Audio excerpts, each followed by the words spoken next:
Go!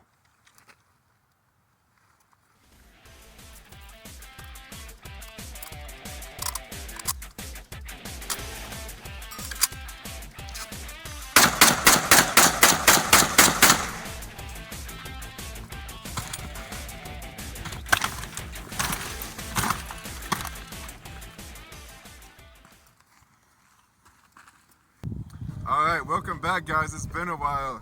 Today we got a real treat. We got the SKS right here. Alright, now this is a Chinese SKS. The SKS was developed in Russia in 1945. Now, it's up to debate on historians whether the SKS was used during World War II. I think because of modern research and things like that, they're more leaning to the fact that it was used in World War II. And if it was ever used in World War II, it was in very small numbers in the Russian special forces and very specialized troops. Now, the reason why the Russians wanted something like this and came up with something like this was because they had a much larger cartridge. It was a 7.62 by 54R. Which is still used to this day, but it's more of a sniper, more of a heavy DMR round.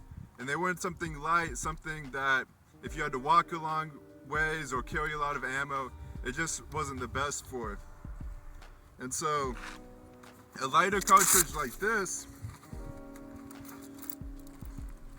7.62 by 39 bullet, you carry a lot more of those. You can shoot it semi-automatic. Easier because it has less recoil, and still you're getting pretty moderate range that you can't get out of something like the submachine gun. That's a much lighter cartridge, so kind of an intermediate cartridge of the two. Now the Germans, they had the STG-44, which pretty much what they did was they took their 8mm Mauser cartridge and they just shortened it down, and they had the magazine fed. It was the first assault rifle ever made, and so the Russians did something very similar. They took their 7.62 by 54 cartridge and they just shortened it, keeping the bullet the same size. And they also made the bullet lighter, and so that's where we get the 7.62 by 39, which is a very used cartridge today. The same cartridge used in the AK-47 and the AKM, which still see use right now in the Ukraine-Russian front. All over the world, there's troops that use the AKM and 7.62 by 39, and there's also troops that use the SKS as more of a ceremonial, traditional gun, like it's a guard troop. So the SKS, it has a clip. This is a clip, not a magazine. A magazine would be something like this out of my M1A, where the bullets are loaded in it and the bullets are covered. This is just a clip because you clip the bullets to it. This gun has an internal 10-round magazine that is fed from a clip. You can also single load it with your fingers just to top it up. So the bolt's back, you put the clip right in there. You kind of lift up on the top bullet as you push down.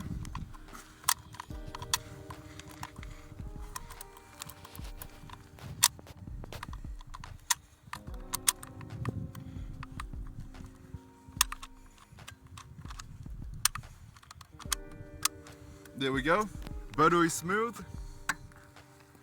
So we got it with 10 rounds in there.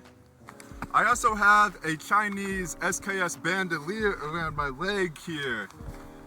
So, you know, hopefully with all this tactical gear on me, people would think I know what I'm doing. Kind of like, you know, Grantham and Administrative Results, all those guys who just stack it on. All right, let's go.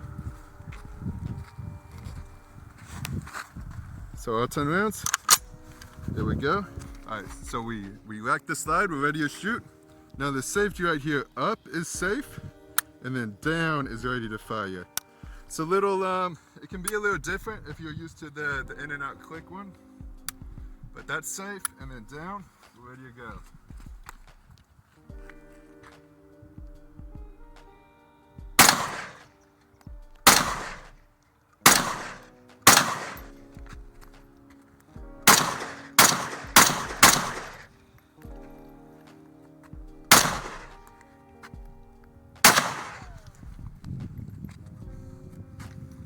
Alright, so there we go. We got I mean, it looks like a dream. Nice and smooth.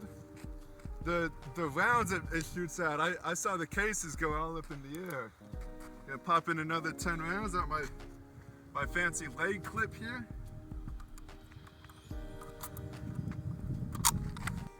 Alright, another thing. Sometimes you load up your SKS, like I have it right now, and you might not want to fire all 10. You can come over here, hit that little lever, and then all your bullets just fall on the ground. There you go. And then I'm gonna try to hit those targets up there. So pretty far shot right now. I'm gonna say maybe 250. Hopefully we can hit something.